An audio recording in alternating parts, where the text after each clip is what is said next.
भारत में ना ये ऑनलाइन फ्रॉड के मामले तो जैसे बढ़ती जा रहे हैं।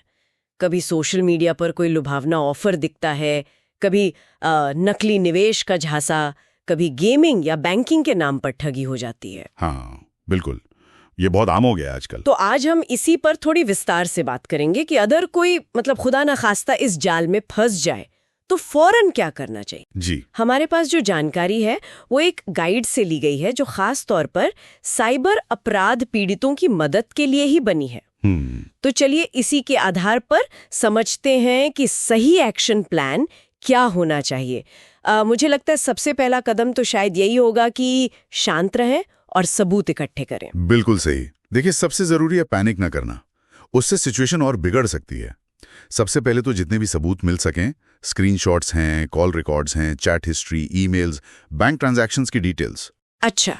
और हाँ, अगर वो फ्रॉड करने वाले का नंबर या कोई वेबसाइट लिंक वगैरह पता है तो वो सब संभाल कर रखना बहुत जरूरी है।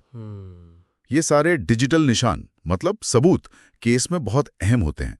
ठीक है, तो सबूत इकट्ठे कर लिया, अब इसके फौरन बाद क्या करें, क्योंकि वक्त तो तेजी से निकल रहा होगा, खासतौर पर अगर पैसे गए हों। बिल्कुल, यहीं पर जो साइबर हेल्पलाइन है 1930 वो सबसे ज्यादा काम आती है, खासतौर पर अगर ऑनलाइन बैंकिंग या कोई वित्तीय धोखाधड़ी हुई हो तो इस नंबर पर तुरंत मतलब फौरन कॉल करना चाहिए। 1930। जी, इससे पुलिस और बैंक मिलकर कोशिश कर सकते हैं कि पैसों के लेन देन को रोका जा सके या रिकवर किया जा सके।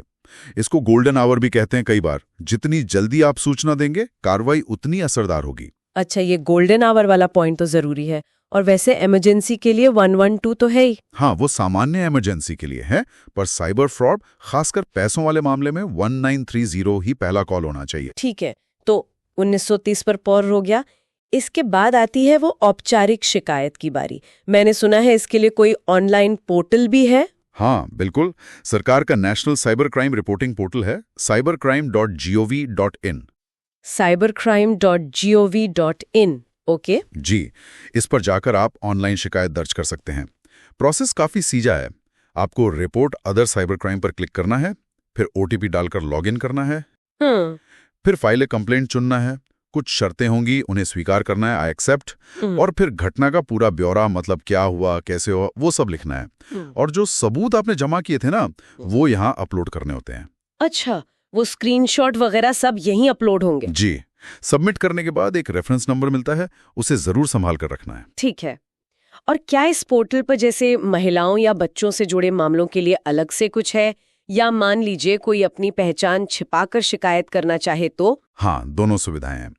पोर्टल पर report women child related crime का एक अलग सेक्शन है, और अगर कोई अपनी पहचान जाहिर नहीं करना चाहता तो गुमनाम रहकर मतलब एनोनिमसली शिकायत दर्ज करने का विकल्प भी दिया गया है। अच्छा, ये अच्छी बात है।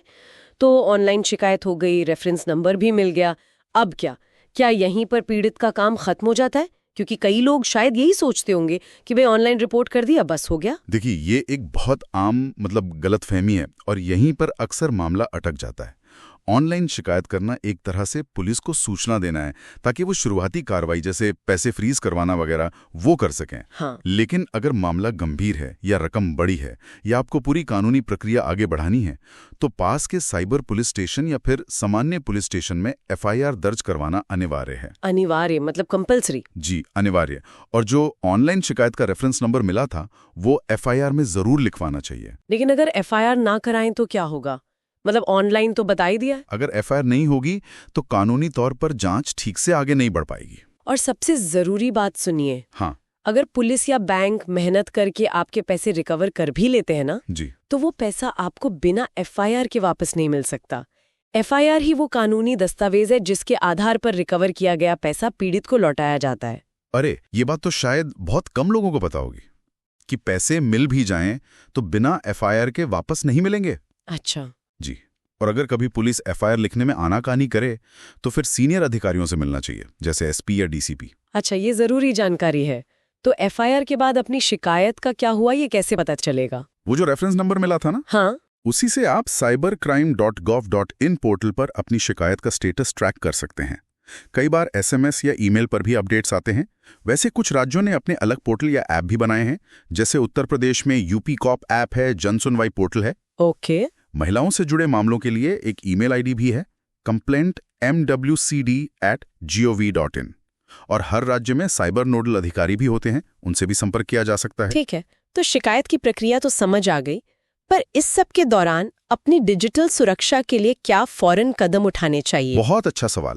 जैसे ही पता चले कि फ्रॉड हुआ है, फौरन अपने सारे ऑनलाइन अकाउंट्स के पासवर्ड बदल दीजिए। सारे? जी, ईमेल, बैंकिंग, सोशल मीडिया, सब।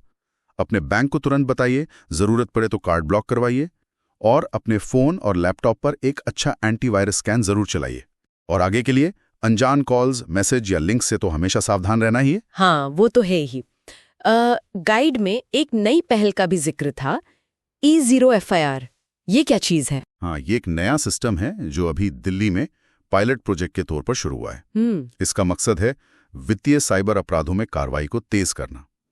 इसमें क्या होगा कि NCRP पोर्टल या 1930 पर जो वित्तीय साइबर अपराध की शिकायतें दर्ज होंगी, शायद शुरू में 10 लाख से ऊपर वाली, अच्छा, वो कुछ शर्तों के तहत अपने आप FIR में बदल जाएंगी। मतलब पीड़ित को शायद अलग से थाने जाकर FIR लिखवाने की जरूरत नहीं पड़ेगी। अरे वाह! पोर्टल वाली शिकायत ही FIR मान ली जाएगी, जिससे जांच जल्दी शुरू हो सकेगी। ये तो बहुत ही बढ़िया कदम लग रहा है। उम्मीद है जल्दी सब जगह लागू हो। जी, उम्मीद तो यही है। तो चलिए एक बार फिर से जरूरी नंबर्स दोहरा लेते हैं। साइबर क्राइम के लिए 1930, जी। पुलिस इमरजेंसी 112, महिला हेल्पलाइन 1090 या 181, चाइल्ड हेल्पलाइन 1098, और जैसे यूपी में मुख्यमंत्री जनसुनवाई के लिए 1076। बिल्कुल। तो देखिए, निचोड़ यही है कि साइबर फ्रॉड होने पर घबराना नहीं है, बल्कि तुरंत एक्शन लेना है। 1930 पर कॉल और cybercrime.gov.in पर शिकायत, ये बिल्कुल पहले कदम है। और FIR? और हाँ, जैसा हमने समझा, FIR करवाना कानूनी कार्रवाई और खासकर पैसे वापसी के लिए बेहद बेहद जरूरी है। इसे भूलना नहीं है। बिल्कुल। ऑनलाइन रिपोर्टिंग अपनी जगह है, पर FIR को हल्के में नहीं लेना है।